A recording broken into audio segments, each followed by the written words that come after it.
지난 시간에 이어서 또 사회자 형제님께서 이렇게 말씀해 주셨듯이 또 제가 또 성도 여러분과 함께 나누게 된 주제는 또 성경에 대해서 이제 이과 공과 저희가 배우고 있는 이제 성경의 이제 기본 교리책 2과에 해당되는 내용인데요. 이제 2과의 후반부를 오늘 나누도록 하겠습니다.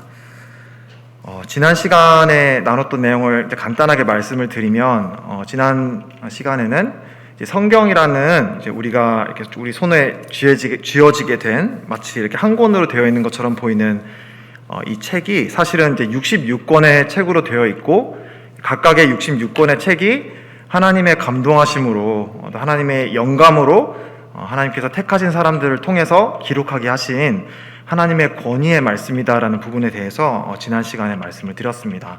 그래서 우리가 성경을 대하게 될 때 이걸 단순히 어떤 하나의 그냥 종교의 경전이라던가 아니면은 사람의 책이 아니라 하나님의 말씀이라고 우리가 마음 가운데 소중하게 간직해야 된다는 부분을 말씀을 드렸는데요.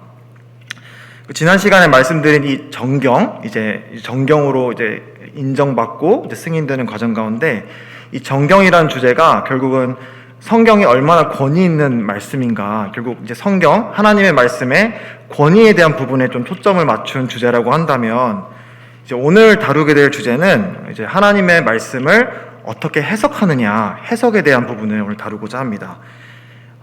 정경은 성경의 권위에 관련이 있다고 한다면 해석은 이 성경적인 관점, 이 성경을 우리가 어떻게 해석하고 어떻게 이해하는가, 그리고 그걸 통해서 우리가 갖게 되는 어떤 관점이 생기잖아요. 그 관점에 대한 부분을 다루는 주제이기 때문에 지난 시간 못지않게 우리가 이 성경을, 권위의 말씀인 이 성경을 어떻게 해석하느냐는 문제는 아주 중요한 주제라고 생각이 됩니다. 그리고 이제 우리가 이렇게 관점을 가지게 되면 결국은 그러한 관점을 통해서 우리가 믿음을 갖게 되고 결국 우리가 성경을 해석하는 대로 우리는 순종하고 그런 삶으로 나타나게 되잖아요.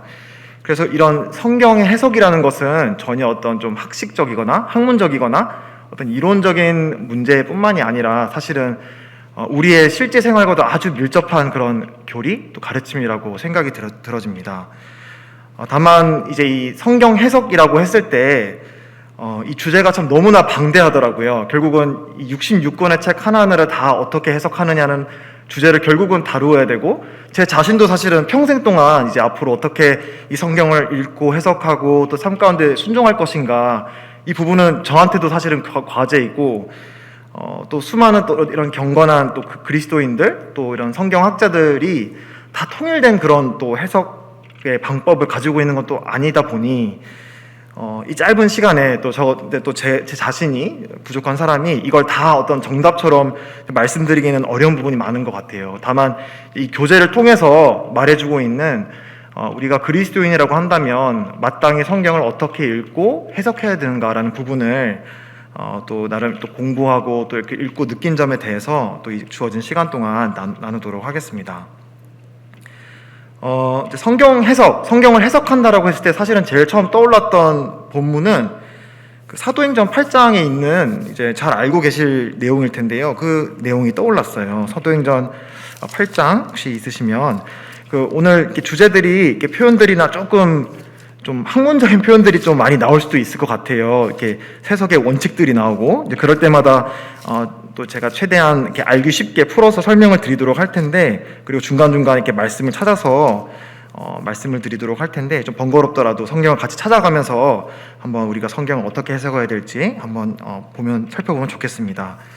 사도행전 8장 30절을 보시면은 이제 우리가 그 초대 예루살렘 교회에서 이제 하나님께서 이 교회를 만드시고, 그리고 그 예루살렘 교회 안에 7 집사들을 이렇게 세우는 장면들이 그 전에 나옵니다. 그리고 그 7 일꾼들 가운데 스데반이 유대인들에게 예수 그리스도의 복음, 하나님의 말씀을 이렇게 담대하게 증거하다가 이제 순교를 당하고 나서 이제 아주 심한 핍박이 이제 예루살렘 교회에 이제 닥치게 되고 이제 뿔뿔이 이제 흩어지게 되죠. 그리고 그 가운데 7 일꾼 가운데 한 사람이었던 이제 빌립이라는 사람이 이제 피난하는, 도망가는 과정 가운데 여러 도시들, 사마리아라던가 이런 도시들을 이렇게 방문하면서 하나님의 이렇게 말씀을 전가하는 그런 장면들이 이제 사도행전 이제 지금 보고 있는 본문에 이제 나오고 있는 것입니다.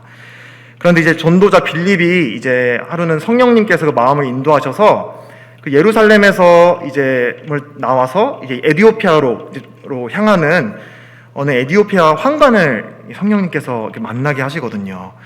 그리고 그런 가운데 이제 성령님께서 그 빌립의 마음 가운데 들어가서 저 마차 안에 들어가서 그 안에 있는 사람과 얘기를 나누고 복음을 전하거라라는 이런 인도하심을 받게 되는데, 사실은 이제 빌립은 어떤 상황이 있는지 모르잖아요. 그래서 딱 그 성령님의 말씀을 듣고 마차 안으로 달려 들어갔는데 마침 그때 그 안에 있던 에디오피아 내시는 이제 성경을 읽고 있었습니다. 성경을 읽고 있었고, 마침 그때 읽고 있었던 성경의 본문이 바로 그 당시 이제 구약 성경이었던 이사야서 말씀 53장의 내용을 이렇게 읽고 있었던 것이죠. 그리고 이제 이제 에디오피아 황관이 이 성경 본문을 읽으면서 여기에 이제 고난받는 종에 대해서 나오는데 참 거룩하고 거룩한 종인데 고난을 받고 있네. 이 사람은 누구일까라고 하는 그런 의문을 갖고 있는 가운데 이제 빌립이 불쑥 이제 들어오게 되는 것이죠. 그리고 이제 30절에 빌립이 이렇게 얘기를 합니다. 빌립이 달려가서 선지자 이사야의 글 읽는 것을 듣고 말하되 읽는 것을 깨닫느냐 대답하되 지도해주는 사람이 없으니 어찌 깨달을 수 있느냐 하고 빌립을 청하여 술에 올라 같이 앉으라 하니라. 그리고 그렇게 대화를 하다가 34절을 보시면 그 내시가 빌립에게 말하되 청컨대 내가 묻노니 선지자가 이 말한 것이 누구를 가리킴이냐 자기를 가리킴이냐 타인을 가리킴이냐.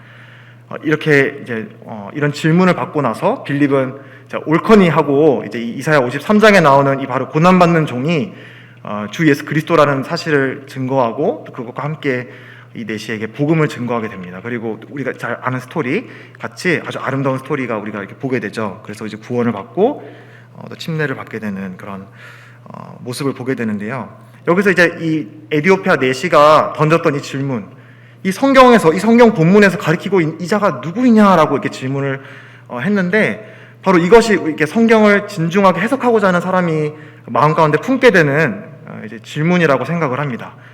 이 성경이 가리키고 있는 것이 누구인가? 이 사람이 누구인가?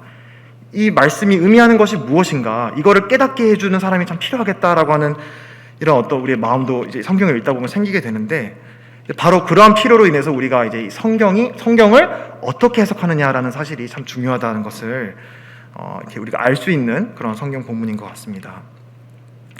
해석이라는 단어를 한번 그 표준어 대국어 사전에서 한번 찾아봤어요. 그래서 거기서 나오는 그 이제 사전적인 정의는 이제 어떤 문장이나 사물을 통해 표현되는 내용을 알고 이제 깨우치고 그리고 그것을 설명하는 것을 이제 해석이라고 한다고 합니다. 다시 말해서 이제 우리가 성경을 해석한다라는 것을 이제 그런 해석이라는 단어의 의미 비추어서 생각을 해본다면, 이제 이 성경을 누군가가 기록을 했죠. 우리가 알기로는 이제 사람이 기록을 했는데 하나님께서 영감을 부여하셔서 감동하셔서 이제 사람이 기록을 하게 하신 것이죠. 그래서 성경을 해석한다는 것은 그 1차적으로는 그 사람 저자가 어떤 의도로 어떤 목적으로 어떤 뜻으로 그 본문을 기록했는가라는 것을 파악하는 것, 이해하는 것, 그게 바로 성경을 해석한다는 것의 1차적인 의미가 될 것입니다.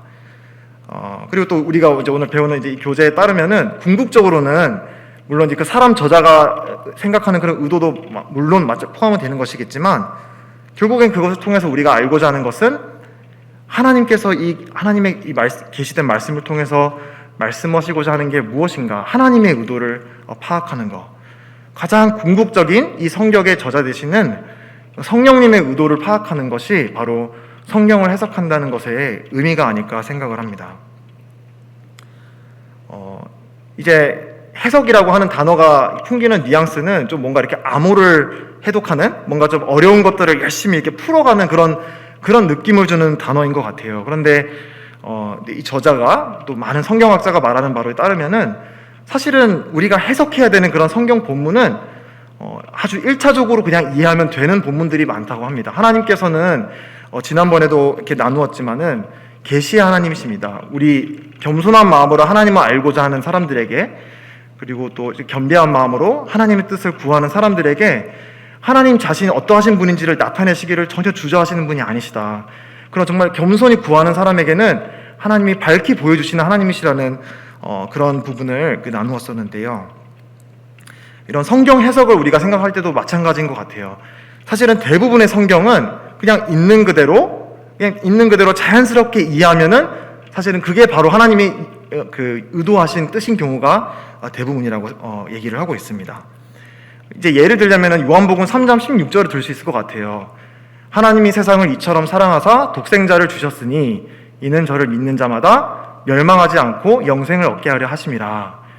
사실은 이런 걸 지적으로 이 말씀을 이해하지 못할 사람은 많지 않다고 생각해요. 아주 단순하고 그리고 누구라도 이해할 수 있는 남녀노소, 어린아이건 할아버지건 할머니건 정말 이렇게 이제 말을 좀 하실 수 있는 분이라면 누구나 그 말을 이해할 수 있는, 하나님이 세상을 이렇게 사랑하셔서 그 사랑하는 독생자를 이 땅에 보내주시고 누구든지 그 아들 예수 그리스도를 믿는 사람에게는 우리가 가야 될 그 영원한 멸망에 가지 않고 영원한 생명을 주시는구나 라고 하는 이 놀라운 진리를 그냥 플레인리 그냥 이렇게 자연스럽게 말씀을 해주고 계시다 라는 사실을 우리가 이제 배우게 되는 것입니다.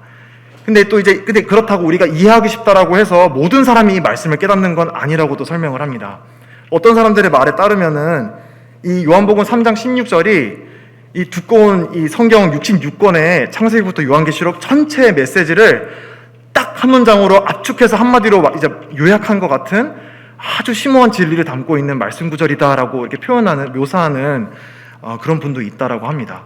그만큼 이 요한복음 3장 16절은 누구라도 이해할 수 있고 누구라도 믿을 수 있지만 하지만 그 안에 담고 있는 진리는 아주 깊고 심오하다라고 또 말씀하고 있는 것이죠.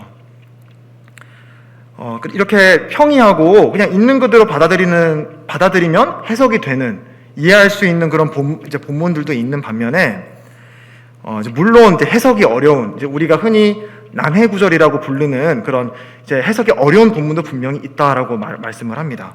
그래서 이제 대표적으로 이제 그런 성경의 비유라던가 상징이 나오는 그런 본문을 우리가 공부할 때는 그것을 이제 전후 맥락이라던가 또 다른 성경에서 그 동일한 상징을 어떤 의미로 사용했는가라는 것을 아주 신중하게 또 이렇게 살펴보는 그런 이런 노력들이, 연구가 또 필요한 것도 사실입니다.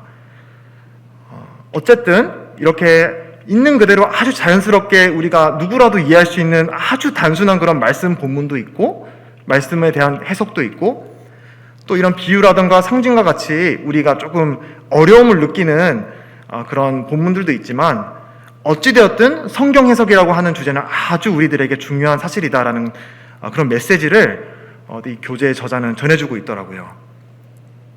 그리고 그 근거로서 이제 들고 있는 게 이단의 가르침에 대해서 언급을 하고 있는 것을 이렇게 보게 되었습니다. 우리 주위에 발견하는 많은 이단이 있지 않습니까? 소위 이제 기독교라고 스스로를 기독교라고 부르지만 이제 기독교의 교리, 기독교 성경적인 그런 가르침과는 다른 교리를 가르치는 그런 이단들이 자신들의 가르침을 포교하고 전할 때 사실은 우리가 갖고 있는 이 성경을 인용해서 포교하는 경우가 참으로 많다라고 하는 것입니다.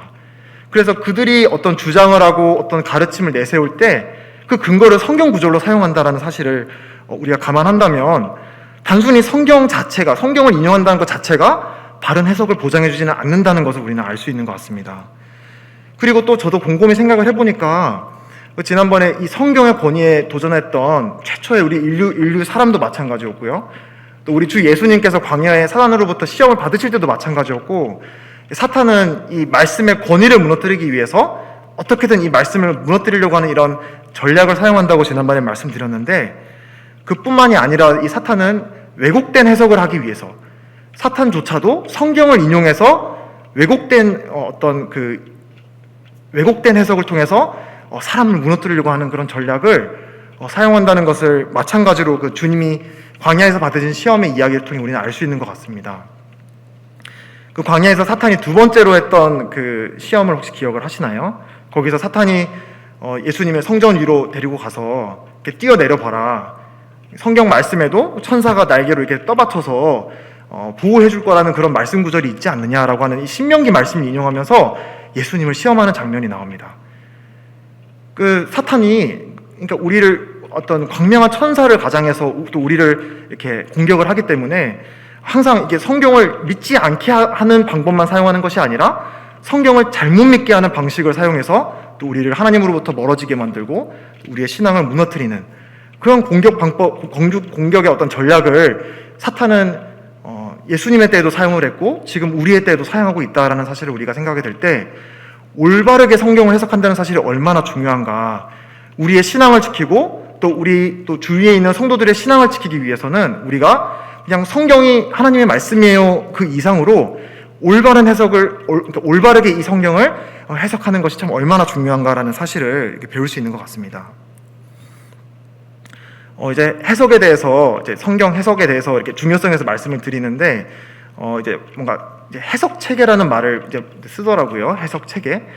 근데 이제 체계라는 말을 쓰면 좀 약간 처음에 좀 거부감이 드는 것 같아요. 저 자신도 해석 체계, 해석 원리, 해석의 원칙 이런 말들이 이제 풍기는 뉘앙스 자체가 뭔가 좀 비인간적이고 좀 학문적이고 뭔가 이렇게 머리 똑똑한 사람들이 이렇게 얘기할 것 같은 그런 얘기인 것 같고 그쵸? 뭔가 이렇게 좀 인격적인 묘사가 별로 이렇게 배제된 그냥 지식적인 얘기만 하는 그런 이야기처럼 들리는 그런 단어가 이제 해석 체계인 것 같습니다. 근데 말씀드리고 싶은 것은 근데 이 체계라는 말이 가지고 있는 우리 의미를 알게 된다면 꼭 어떤 그런 단어를 쓰지 않더라도 올바른 해석 체계를 가지는 것이 참 얼마나 중요한가라는 것을 우리는 알 수 있는 것 같아요. 만약 이제 체계라는 의미는 또 사전에서 찾아보니까 일정한 원리란 뜻이래요. 일정한 원리, 일관된 어떤 원칙, 원리를 이제 체계라고 말을 한다고 합니다. 다시 말하면 우리가 성경을 읽게 될 때 일관된 원리로 어떤 일정한 원리로 이 성경을 해석을 하는 그런 원리가 없다 보면은 앞에서 언급했던 그런 이단이 범하고 있는 그런 오류에 빠지기 쉽다는 것입니다. 물론 그만큼 심각하지는 않더라도 우리가 일상생활에 어떤 주님의 뜻을 분별하고 우리가 어떤 일상생활의 진로를 선택한다거나 어떤 선택들을 하게 되잖아요. 그때마다 하나님의 뜻을 구하고 성경을 펼치게 될 텐데 이런 어떤 일정한 일관된 그리고 객관적인 그런 원리가 없다 보면은 그냥 아전인수격으로 나한테 맞는 그런 해석을 취할 수 있는 그런 유혹들이 분명히 있는 것 같습니다. 저 자신도 마찬가지고요. 그래서 이제 앞으로 우리가 이제 다루게 될 이제 그 이후에 3과 4가 5가 이렇게 가게 되면 하나님에 대해서 예수 그리스도에 대해서 구원, 그리스도 성령님, 우리 죄, 사람 이런 여러 가지 성경에서 굵직하게 다루고 있는 중요한 주제들에 대해서 우리가 다루게 될 터인데 어떤 하나의 본문에 대해서는 A라고 이제 해석을 하고 또 같은 맥락으로 말을 하고 있는 또 다른 본문에서는 또 다른 나한테 맞는 또 다른 해석 체계를 사용해서 해석을 하고 이런 방식으로 이제 해석을 하게 되면 이제 그걸로 인해서 아주 심각한 오류가 생길 수도 있겠지만 어쨌든 이제 올바른 해석에서는 멀어질 수 있는 그런 위험이 분명히 있다는 사실입니다. 그래서 이제 해석을 할 때 일관된 해석의 원리를 가지고 있는 것이 참 얼마나 중요한가라는 부분을 참 제 자신도 이 말씀을 이렇게 교재를 또 공부하면서도 갖게 되었고 이런 부분은 어떤 이제 자연스럽게 되지는 않는 것 같아요. 자연스럽게 되지는 않는 것 같고 어떤 훈련이 필요하고 또 부지런하게 말씀을 연구하고 상고하고 또 주위에 있는 또 이렇게 성도 형제 자매들과 이렇게 토론이나 교제를 통해서 이런 것들이 좀 다듬어져 갈 필요가 참 있겠구나라는 좀 생각을 가지게 되었습니다. 이제 이런 이제 중요하다 성경을 해석한다는 것이 이렇게 중요하다라는 것을 이제 말씀을 드리고 난 이후에 이제 이 교재의 저자는 몇 가지 중요한 성경 해석의 원칙들에 대해서 제시해주고 있습니다. 혹시 이제 안 읽어보신 분들은 꼭 읽어보시기를 추천을 드립니다. 이 교재도 마찬가지고요. 이 교재에서는 이제 7가지 정도를 성경을 해석할 때 우리 그리스도인들이 이렇게 이 부분은 꼭 기억해 주세요라고 말씀을 해주고 있는데 이 부분뿐만 아니라 더 많이 이제 원칙들이 있거든요. 그래서 이제 그 해석의 원리를 다루고 있는 또 다양한 여러 가지 또 엠마오에서도 나오고 있는 책들도 있고 또 참고서들이 많이 있습니다. 그래서 개인적으로 성경을 연구하고 또 이렇게 진지하게 성경을 하나님의 뜻을 이렇게 연구하고 싶은 또 이렇게 이해하고자 하고 싶은 그런 분들이 있다면 이제 성경을 이렇게 어떻게 하면 올바로 해석할 수 있을까 이런 것들을 한번 신중하게 읽어보시기를 권해드립니다. 이제 이런 7가지 원칙에 대해서 말씀드리기 이전에 이제 이 저자는 이제 몇 가지 전제 사항에 대해서 말씀을 하고 있습니다. 이제 우리가 성경을 해석한다고 할 때 먼저는 이 성경 본문에 있는 본문을 우리는 관찰을 합니다. 관찰을 합니다. 그리고 이 관찰한 성경 본문을 우리는 이제 해석을 합니다. 관찰 다음에 우리는 이제 해석을 하게 되고요. 그리고 이 해석한 이 성경 말씀을 우리는 이제 적용하게 되는 것이죠.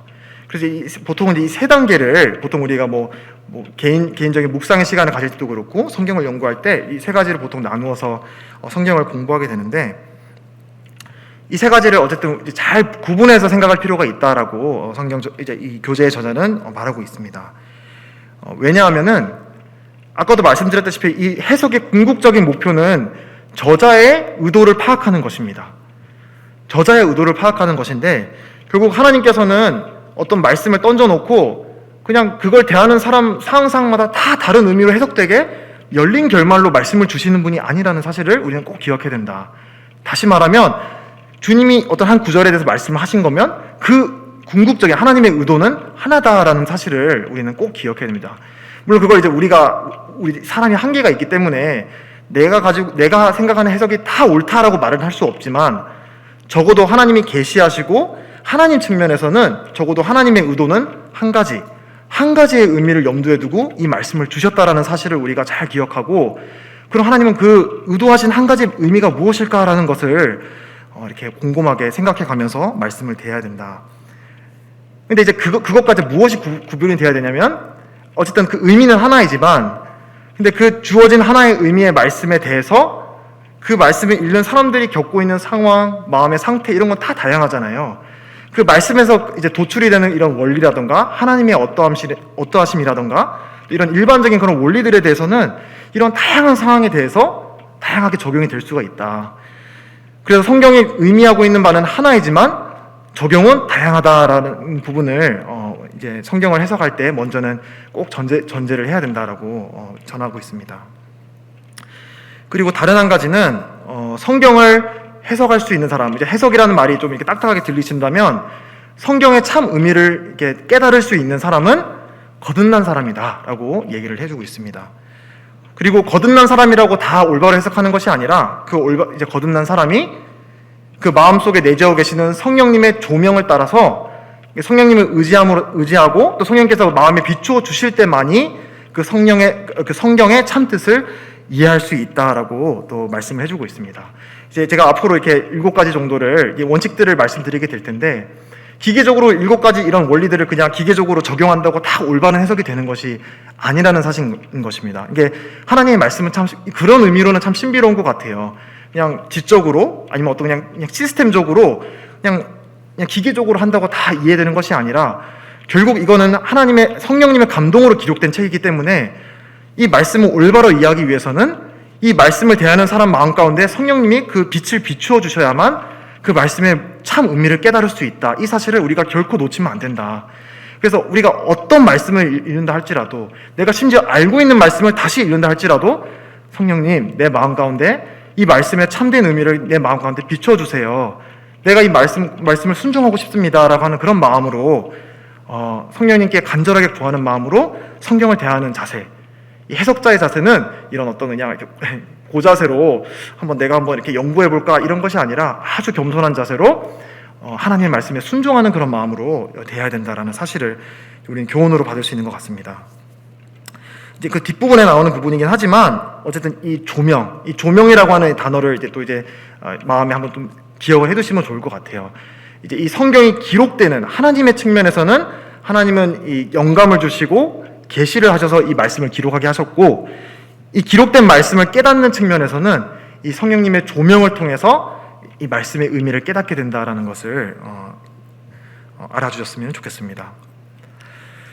그래서 이제 7가지 원칙들에 대해서 말씀을 드릴 텐데, 조금 이제 좀 학문적인 그런 표현들도 좀 나오고, 그래서 저도 이제 말하면서 되게 좀 지루할까봐 좀 걱정이 됩니다. 근데 이렇게 좀 제가 몇 가지 성경들을 찾아가면서 최대한 이렇게 이해하기 쉽게 설명을 드리도록 할 테니까요.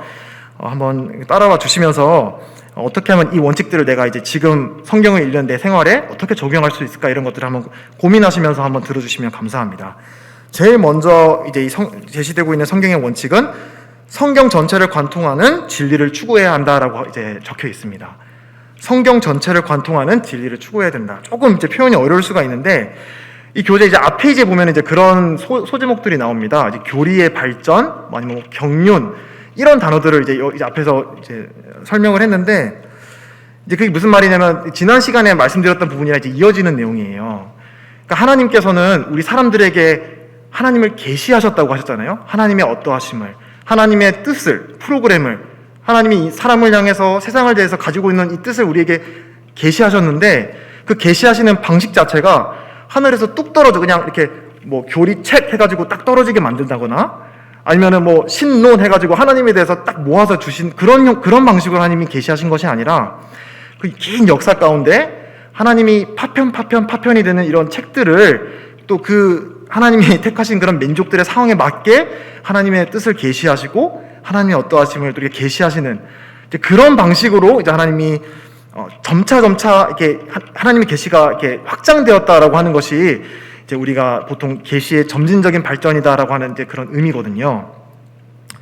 근데 바로 이제 그 하나님이 계시하시는 방식 자체가 바로 이제 경륜이라고 하는 방식입니다. 경륜.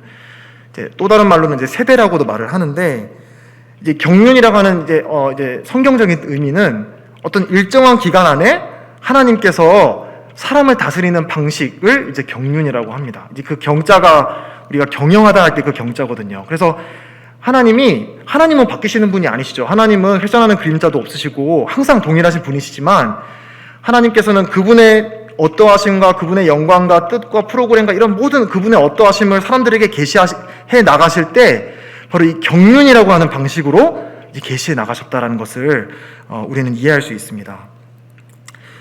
그래서 이제 우리가 신약에서 나오는 이런 내용들을 이게 성경을 해석하는 거랑 어떤 관련이 있느냐, 방금 우리가 읽은 성경 전체를 관통하는 진리를 추구한다는 거랑 이게 무슨 관련이 있느냐라고 이제 물으신다면은 다시 말하면 우리가 이제 구약을 읽게 될 때 이제 아담의 때가 있고 또 노아의 때가 있고 모세의 때가 있지 않습니까? 근데 거기서 나오는 어떤 그런 가르침, 거기서 나오는 어떤 원리들을 확대 해석해가지고 그냥 일반론으로 만들면 안 된다. 이제 그렇게 우리가 이제 교훈을 받을 수 있는 내용인 것 같아요. 그러니까 아담의 때, 노아의 때에는 그때에 맞는 하나님의 계시가 있었고 또 다윗의 때는 또 더 점차 확장된 또 하나님의 계시가 있었고 또 예수 그리스도 하나님의 아들을 통해서 완전히 나타난 신약의 계시가 있었다는 것이죠. 그래서 우리가 어떤 구약을 읽을 때 어떤 그 원리를 도출해가지고 급속하게 나한테 그냥 바로 적용해버리는 이제 그런 점에 대해서 우리가 이제 주의해야 된다라는 사실을 말을 해주고 있습니다. 이거를 이제 적용할 수 있는 본문이 이제 시편 51장에 나오는 말씀, 시편 51편에 나오는 말씀을 간단하게 한번 적용을 해볼 수 있을 것 같아요. 한번 펴보시면 예를 들어서 한번 적용을 해보겠습니다. 시편 51장은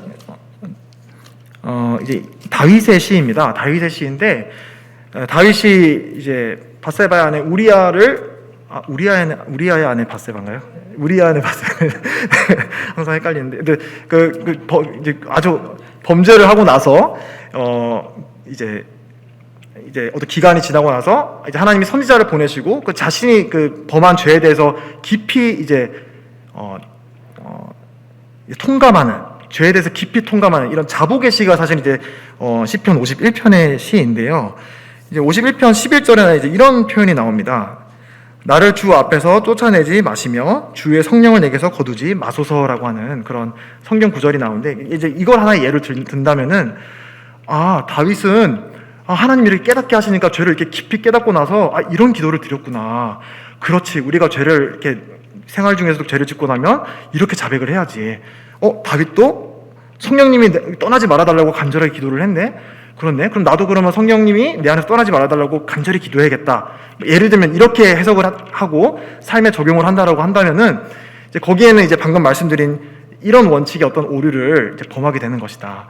그러니까 이제 다윗의 때에는 우리 지금 신약의 때처럼 성령님이 우리 마음 가운데 내주하시고 이제 영원토록 우리 마음 가운데 성령님께서 우리 마음 가운데 인치셨다라는 그런 개념이 이 다윗의 때에는 아직 계시되지 않은 거예요. 그래서 이런 죄를 범한 거에 대해서 성령님이 떠난 거에 대한 어떤 두려움을, 물론 성령님의 감동으로 기록을 한 것이지만 이 계시의 어떤 점진적인 발전이라는 측면을 우리가 살펴보게 된다면 이제 신약 때를 살고 있는 우리에게는 이제 이런 기도는 할 필요가 없는 것이죠. 이제 좀 더 신약적인 개념을 우리가 이해하게 된다면 이제 하나님이 우리가 평상시에 이제 죄를 범하게 되면 그치, 성경 말씀에서 성령님은 내 안에 떠나시지는 않지만 내 안에 있는 성령님이 근심하신다고 하셨지. 내가 이렇게 죄를 범하면은 내 안에 있는 성령님의 충만함이 소멸된다고 했지. 그렇구나. 내 안에 있는 성령님 근심하게 해서 죄송합니다. 주님의 보혈로 내가 영원히 죄가 속죄되었지만 하나님은 슬프시게 했군요. 제가 다시는 그러지 않겠습니다. 이런 기도를 하는 것이 이제 어떤 이런 경륜을 잘 이해하는 그런 사람의 기도가 되는 것이다라고 말씀드릴 수 있을 것 같습니다. 그리고 이제 교재 두 번째로 이제 매겨진 부분인데 이것도 설상가상입니다. 여기는 더 이제 어떤 표현이 나오냐면 신인, 동형, 동성설이란 말이 나오고요. 또 이제 신인, 동감, 동정설이란 말이 두 가지가 있습니다. 근데 이 단어는 모르셔도 전혀 상관이 없습니다. 이 뜻만 아시면 되는 건데 이제 이 말이 뭐냐면은 결국은 하나님께서 사람에게 언어를 주셨다라고 하는 것입니다. 사람에게 언어를 주셨고 하나님이 사람에게 커뮤니케이션 하실 때, 우리가 소통을 하실 때 우리가 알아듣지 못하는 어떤 막 신적인 천상의 언어로 우리한테 말씀을 하시는 그런 게 아니라 우리 사람의 언어로 우리에게 말씀하신다. 심지어는 하나님은 우리 사람의 언어란 건 한계가 있잖아요. 어떻게 우리 사람의 언어로 이 무한하신 하나님을 다 표현할 수 있겠어요? 그럼에도 불구하고 하나님께서는 이 사람의 언어를 사용하셔서 그분의 어떠하심을 우리가 이해할 수 있게끔 전달하셨다라고 하는 것이 여기 말하는 신인, 동형, 동성론, 신인, 동감, 동정론적인 표현이다라고 하는 그런 말의 의미입니다. 예를 들면은 이제 그런 것이죠. 그러니까 이제 이걸 통해서 이제 우리가 받을 수 있는 교훈은 하나님께서 이제 우리 인간의 말을 빌려서 사용해서 그분을 계시를 하셨는데 그 사람의 언어로 하나님을 제한해서는 안 된다라고 하는 교훈을 우리가 받을 수 있는 것입니다. 예를 들면은 하나님께서는 우리 사람의 어떤 신체 부위를 사용하셔서 하나님의 이런 어떠하심을 나타내십니다. 하나님의 얼굴이라던가 하나님의 귀라던가 내가 내 귀로 너의 말을 들었다라고 말씀하신다거나 하나님의 발등상이라는 표현도 나오고 하나님의 손이라는 표현도 나오고 근데 이런 표현들을 볼 때마다 하나님은 우리처럼 육체를 가지신 분이구나라고 이해해서는 안 된다는 것이죠. 거기서 말하고 있는 것은 우리가 이해할 수 있게 우리의 신체에서 얼굴은 어떤 역할을 하느냐, 손으로는 얼마나 이렇게 힘있게 우리가 뭔가 일을 하느냐, 눈으로는 어떻게 우리가 보느냐, 이거를 하나님 우리를 아시기 때문에 우리를 배려하셔서 우리 사람이 사용하는 언어를 통해서 하나님은 무한하시지만 그분의 어떠하심을 이렇게 사람의 언어로 우리에게 전달하셨다. 어떤 그런 꼭 이런 신체 부위뿐만이 아니라 우리의 감정도 마찬가지입니다. 그 신명기에 보면은 하나님은 질투하신 하나님이다 이런 말이 있죠. 질투하신 하나님. 또 이 노아의 때 하나님께서 사람 만드신 것을 후회하셨다라는, 하나님은 후회했다라는 그런 표현도 나오기도 합니다. 또는 하나님께서 불의한 자를 이렇게에 대한 하나님 불의를 향해서 하나님 가지고 있는 마음을 표현을 시편에서 하실 때 내가 매일같이 분노한다라는 그런 표현을 쓰시기도 하시는데 이런 감정적인 표현들을 사용해서 내가 느끼는 질투, 내가 느끼는 분노, 내가 느끼는 어떤 후회, 이걸로 하나님을 제한해서는 안 된다는 것이죠. 다만 하나님께서는 그런 인간의 언어, 우리가 인간이 느끼는 감정과 어떤 신체 부위에 해당되는 그런 언어들을 사용하셔서 우리들이 알아들을 수 있게 사용하셨다. 그래서 이제 성경을 읽으실 때 이런 하나님께서 우리를 배려하셔서 우리 수준에 맞춰서 말씀하시는 것들이 있다라고 해서 우리가 섣불리 하나님을 제한해버리는 그런 실수를 이제 범하지는 말아야겠다라는 그런 교훈을 또 얻을 수 있는 것 같습니다. 세 번째는 이제 좀 빠르게 넘어가겠습니다. 세 번째 같은 경우는 이제 우리가 어떤 일을 하더라도 근거 구조를 찾아라라고 하는 그런 교훈인데요. 이건 너무나 중요한 거죠. 너무나 중요한 건데 많이 깊이 얘기할 부분은 없는 것 같습니다. 내가 어떤 일을 하는 데 있어서 어떤 그리스도인 개인으로서나 아니면 교회 전체적으로서나 어떤 우리가 뭔가를 할 때 그냥 교회에서 하라고 하니까 아니면 어떤 유명한 훌륭하신 형제님이 하라고 하시니까 그렇겠거니라고 받아들이는 것이 아니라 성경이 진짜 그렇게 말씀하는가? 라고 하는 그런 자세로 우리가 성경을 연구해야 된다, 해석해야 된다. 그래서 이제 이 말을 들으면 딱 떠오르는 사람이 이제 사도행전 마찬가지로 베레아 사람이 저는 떠오르더라고요. 이제 사도 바울이 이제 사도였잖아요. 사도였고 아주 그 권위 있게 하나님의 말씀을 전했을 텐데 그럼에도 불구하고 베레아 사람들은 이 사도 바울이 전했던 예수 그리스도의 복음과 하나님의 말씀 메시지를 듣고 나서 정말 그러한가 성경을 상고하고 확인하는 그런 과정들을 했었습니다. 그리고 이제 성경은 그런 행동을 했던 베레아 사람들을 신사적이었다라고 표현을 하거든요.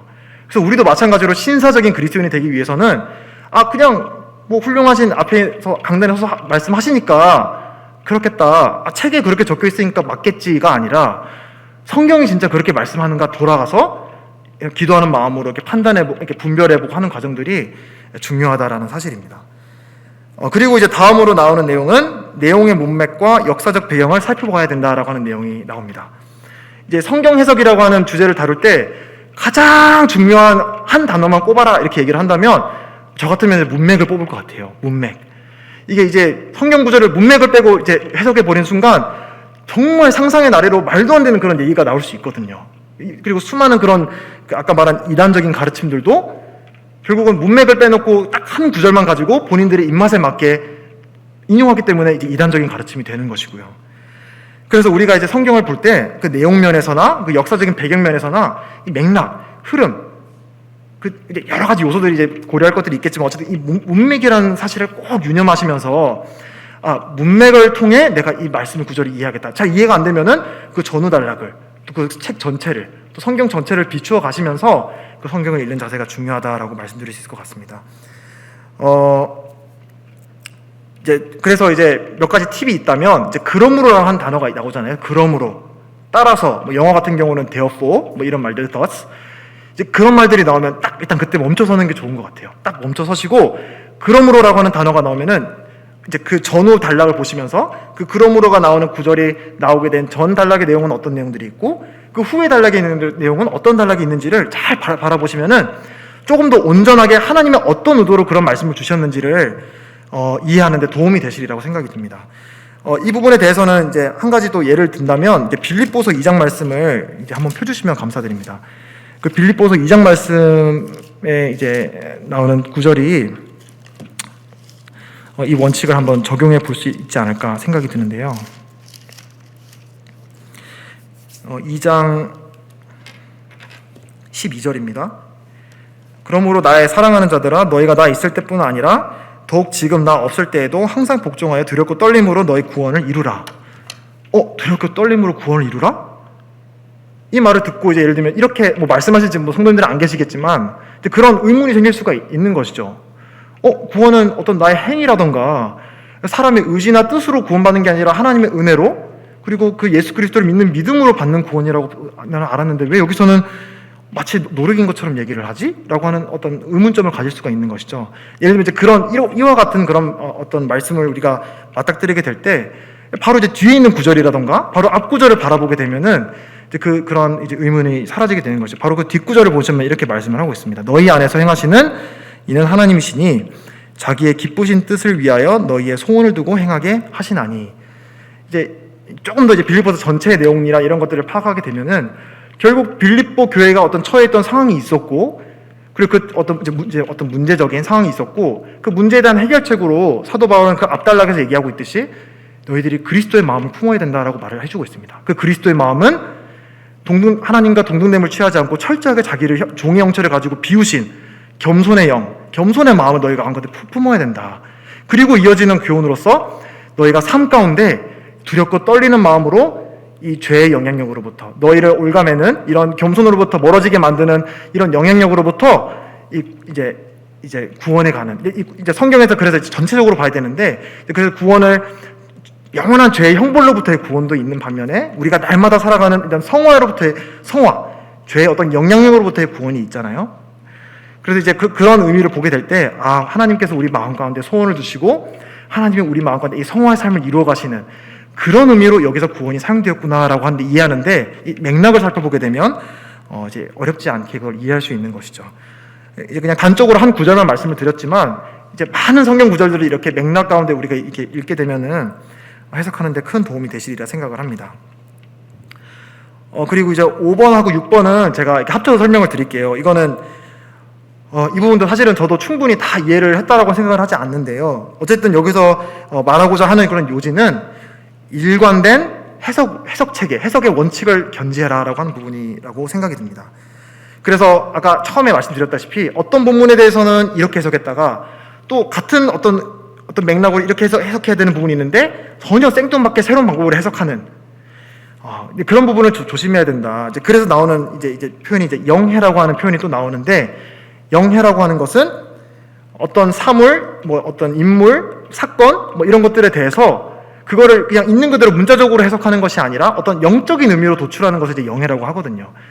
근데 영해 자체가 무조건 틀렸다라고 말할 수가 없습니다. 왜냐하면 하나님께서는 분명히 어떤 비유라든가 상징과 같이 분명히 영해를 의도하신 말씀들이 분명히 있거든요. 다만 우리가 이제 조심해야 되는 영해는 하나님께서 그렇게 의도하시지 않은 본문에 대해서 영해하는 순간 이제 우리가 이제 위험한 어떤 잘못된 그런 분별을 하게 되는 위험에 빠질 이제 위험에 있는 것입니다. 그래서 여기서 이제 예를 들고 있는 것이 그리스도의 초림.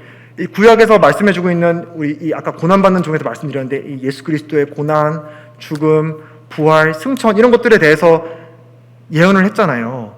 근데 그게 다 문자적으로 다 성취가 되었다라고 한다면 그럼 마찬가지로 구약이라던가 또 신약에도 심지어는 예수 그리스도께서 이 땅에 다시 재림하셔서 초림뿐만 아니라 그리스도의 재림과 그분이 이 땅에서 어떻게 통치하시고 그 통치하실 땅이 어떻게 된다라고 하는 그런 부분도 그냥 어떤 영적으로 막 어떤 상징적인 의미가 아니라 초림도 문자적으로 해석이 됐다면 그럼 그리스도의 재림도 문자적으로 이제 이루어질 것이다, 성취될 것이다.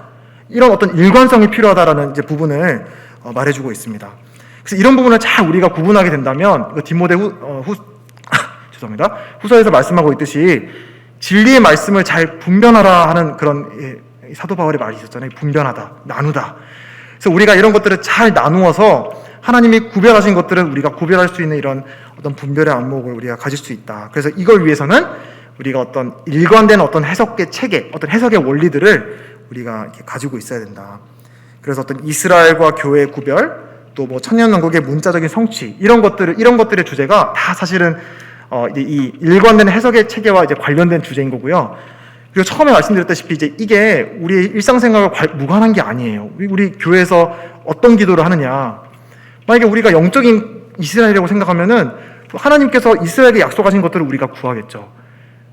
하지만 우리가 이스라엘과 구별된 또 다른 교회라고 하는 하나님이 특별하게 또 교회에게 특별히 구별된 어떤 약속과 축복과 또 우리가 감수해야 될 것들에 대해 말씀하셨다면 우리 이제 그거를 이해하면서 그걸 감안하면서 하나님께 어떤 뜻을 구하고 기도를 하고 또 그런 부분을 생활 가운데 하나님과 이제 교제를 하게 될 것입니다. 그래서 이런 해석 체계란 말 자체에 너무 이렇게 반감을 가지시기보다 결국 우리가 어떤 마음으로 어떻게 말씀을 해석하느냐가 우리의 실제 삶과 아주 관련이 있다라는 것을 기억하시고 어느 정도 이런 부분을 좀 이렇게 공부하시고 또 잘 말씀을 분별하는 그런 성도님들이 되면 좋겠다 생각이 들었습니다. 6번 같은 경우는 이제 교리적으로 성경 한 책이 예를 들면 이제 구원은 상실될 수 없다. 영원한 구원의 안전에 대해서 말하는 동시에 또 구원이 마치 상실될 수 있다는 말을 이렇게 모순이 있는 그런 교리를 두 가지를 한 번에 가르칠 수 없다라고 하는 그런 부분을 말씀해주고 있는 건데요. 어쨌든 어떤 일관성, 해석에 있어서는 교리적으로나 문법적으로나 역사적으로나 어떤 해석을 할 때 일관성이 중요하다라는 것을 이제 말해주고 있습니다. 네, 그리고 이제 7번째로 이제 얘기해주고 있는 것은 이제 저 혼자 이런 것들을 다 해석하고 하는 게 한계가 있잖아요. 한계가 있으니까 이제 그럼 이런 것들을 우리가 도움을 받을 수 있는 그런 훌륭한 도구들이 있다라고 소개를 하고 있는 것입니다. 그래서 뭐 대표적으로는 성경을 주석을 말을 하고 있는데 이런 부분도 이제 여기서 지금 다 이런 주석들이 훌륭합니다라고 말씀드릴 수는 없지만 그 주위에 있는 또 교사분들이라던가 또 이렇게 장로 형제님들이나 이런 분들께 말씀을 이렇게 문의를 해주셔가지고 이제 좀 이렇게 우리가 신뢰할 수 있는 그런 분들이 쓰신 주석서는 어떤 것들이 있고 또 그걸 참고할 만한 글들은 어떤 것들이 있는지 이렇게 말씀해 주시면은 또 말씀을 해주시리라 생각을 합니다. 뿐만 아니라 이제 최고의 주석은 성경의 최고의 주석은 성경이다라고 하는 그런 말씀도 있듯이 여기서 또 아주 강조해서 말하고 있는 부분 중에 하나가 관주 성경 또는 이제 콘코던스라고 하는데 영어로는 이제 우리말로는 용어 색인 그러니까 그 구절에 나오는 그 단어가 그 동일한 단어가 그 성경 다른 본문에는 어디에 있는지 그 주소를 적어놓는 그런 게 부분이 있거든요. 색인이라고 하죠. 근데 그거를 참조해서 공부하시면은 아주 도움이 된다라고 설명을 하고 있습니다. 그래서 이제 이건 철저히 개인적으로 공부를 하실 때 어떤 흥미로운 내가 더 이 단어의 뜻을 알고 싶다라고 하신다면은 이런 색인을 참고하셔서 그럼 성경의 다른 성경에서는 이 용어를 어떻게 설명하고 있지? 이런 것들을 이렇게 오고 가시면서 말씀을 연구하시면은 더욱 도움이 되시리라 생각을 하고요. 이제 그것만이 아니라 뭐 성경 사전, 원어 사전, 또 이런 보조 교재 다양하게 우리가 사용할 수 있는 도구들이 우리 주위에 참 많습니다. 저는 이걸 참 너무 감사하게 생각하고, 이런 것이 없는 시대도 있었고, 또 없는 그런 환경들이 있잖아요. 근데 또 우리들은 너무나 감사하게 이런 것들을 쉽게 접할 수 있는 그런 상황이 있으니까 이런 것들을 적극적으로 활용하셔서 개인적으로 성경을 연구하시는데 활용하시면 참 좋겠다, 이런 생각을 가지게 됩니다. 그래서 이제 이 성경 7가지의 성경 원칙들에 대해서 말씀을 드렸는데, 다시 한번 말씀을 드리지만, 근데 이 체계가 올바른 분별을 보장해 주지는 않는 것 같아요. 이런 것들을 우리가 잘 도움을 받을 수는 있지만, 결국 이 성경, 이 해석의 목적은 하나님께서 무슨 뜻인가를 우리가 분별하는 거잖아요. 이해하는 것인데, 그걸 위해서는 정말 성령님께서 우리 가운데 마음에 조명을 해주셔야 된다. 그래서 우리가 말씀에 어려운 구절이 있고 할 때 정말 이 겸손한 자세로, 또 어떤 뭐 합의가 안 될 수도 있겠죠. 어떤 분별이 다를 수가 있고 다른 형제님과 의견이 맞지 않을 수도 있겠지만, 이제 이런 자세로 우리가 하나님의 정말 참 뜻을 구해가는 과정 가운데 우리가 같이 한번 열어놓고 얘기해 봅시다, 같이 교제해 봅시다, 이런 마음으로, 또는 개인적으로 공부할 때도 이제 그런 겸손한 마음으로 말씀을 해석해야겠다라는 그런, 개인적으로는 그런 교훈을 받게 됐던 것 같아요. 이제 마무리하도록 하겠습니다. 그래서 이제 이과를 이제 나누면서 이제 성경론에 대해서 말씀을 드렸는데, 이제 성경의 영감, 이제 정경이죠. 성경의 영감과 성경의 해석은 두 가지는 완전히 다른 개념입니다. 영감은 완벽합니다. 하나님의 감동으로 기록된 이 성경은 완벽해요. 다만 해석은 불완전할 수 있어요. 우리 사람이 불완전하기 때문에 우리가 해석하는 입장에서 내가 완벽해라고 말하는 순간, 그거는 이제 좀 올바른 자세가 아닌 것 같아요. 이 완벽히 영감된 이 말씀을, 우리는 이제 부족하지만 어떻게 하면 겸손하게 이 말씀을 이해해갈까, 이런 자세가 필요한 것 같고요. 그리고 또 다른 이제 우리가 이제 성경 해석할 때 아주 중요한 동기이자 목적으로 삼아야 될 부분에 대해서 언급하고 있는 말씀 구절을 한 가지 더 찾도록 하겠습니다. 오늘 좀 많이 돌리게 되는데 한 번만 더 요한복음 7장 나오는 말씀 한번 펴주셔서 봐주시면 감사합니다. 요한복음 7장 17절 말씀을 보시면, 우리 주님께서 이제 공생의 기간 동안에 사람들에게 분별에 대한 이제 아주 놀라운 가르침을 여기서 주고 계신데, 물론 1차적으로 이게 뭐 성경을 이렇게 해석해라 하는 그런 의도로 주신 말씀은 아니지만, 아주 우리에게 좀 소중한 그런 교훈을 주고 있는 말씀 본문인 것 같아요. 16절부터 읽도록 하겠습니다. 예수께서 대답하여 이르시되 내 교훈은 내 것이 아니요 나를 보내신 이의 것이니라. 사람이 하나님의 뜻을 행하려 하면 이 교훈이 하나님께로부터 왔는지 내가 스스로 말함인지 알리라. 참된 그러니까 올바른 분별, 참된 알매 전제로 되는 게 무엇이라고 하나요? 더 높은 지식의 수준이라고 말씀하지 않아요. 아버지의 뜻을, 하나님의 뜻을 행하려 하거든 너희가 알리라라고 얘기를 해주시고 계십니다. 그러니까 아주 중요한 원리를 말씀해주고 있는 것 같아요. 실제로 뭐 다니엘서도 그렇고 요한계시록도 그렇고 하나님의 아주 영광스러운 그런 사람들이 보지 못하는 그런 계시, 환상, 이런 것들을 바라보게 되는 선지자들의 자세를 보게 되면 납작 엎드려져가지고 하나님 앞에서 이 겸손의 굴복의 자세를 취하고 있더라고요. 이렇게 말씀 읽을 때마다 그렇게 엎드려서 해야 된다는 말씀을 드리는 것이 아니라, 어쨌든 하나님께서는 우리가 참 하나님의 뜻에 순종하고자 하는 그런 깨끗한 동기로 말씀을 대하고자 할 때, 그런 기도하는 마음으로 말씀을 대할 때 하나님께서 말씀을 분별할 수 있는 눈을 주시는 것 같아요. 최근에 그 선교사 세미나, 은퇴하신 선교사 형제님들이 이제 세미나를 하셨어요. 그래가지고 이제 선교에 관심 있는 분들이 이렇게 초대가 돼가지고 이제 뭐 선교의 부르심부터 시작해서 어떤 현실적인 그런 여러 가지 이런 주제들에 대해서 이렇게 얘기를 들었는데 참 너무나 은혜가 되는 그런 시간이었거든요. 근데 이제 거기에 한 형제님이 이제 선교사로 부르심을 받는 간증을 하시면서 부르심에 대한 부분을 얘기하시는데, 어떤 분이 그렇게 질문을 하셨어요. 우리가 어떻게 부르심을 분별할 수 있느냐. 근데 형제님이 너무나 뻔한 얘기고 다 알고 있다고 생각되는 얘기를 이렇게 그냥 무던히 얘기를 하시는데 참 마음에 감동이 되는 얘기를 하시더라고요. 뭐 형제님이 됐든 자매님이 됐든 정말 간절하게 하나님이 보여주시면 제가 나아가겠습니다라고 하는 마음으로 구하고 찾으면 말씀으로든 상황으로든 반드시 보여주신다. 그래서 중요한 거는 정말 하나님이 보여주시면 내가 순종하고자 하는 마음이 있다면은, 주님께서 이렇게 부르심에 대한 부분을 얘기를 드렸지만, 이 순종의 마음에 우리가 동기로 우리가 해석을 하게 된다면 하나님께서 그분의 뜻을 우리 마음 가운데 밝게 비춰주신다라고 저는 믿습니다. 앞에서 제가 인용을 했던 에디오피아 넷이 보셨잖아요. 올바른 해석, 이사야 53장 말씀을 딱 깨우쳐졌을 때 나타난 놀라운 반응, 그 결과가 어떻게 되는지 기억하시나요? 침례에 순종했죠. 그리고 기쁨으로 고국에 돌아갔습니다.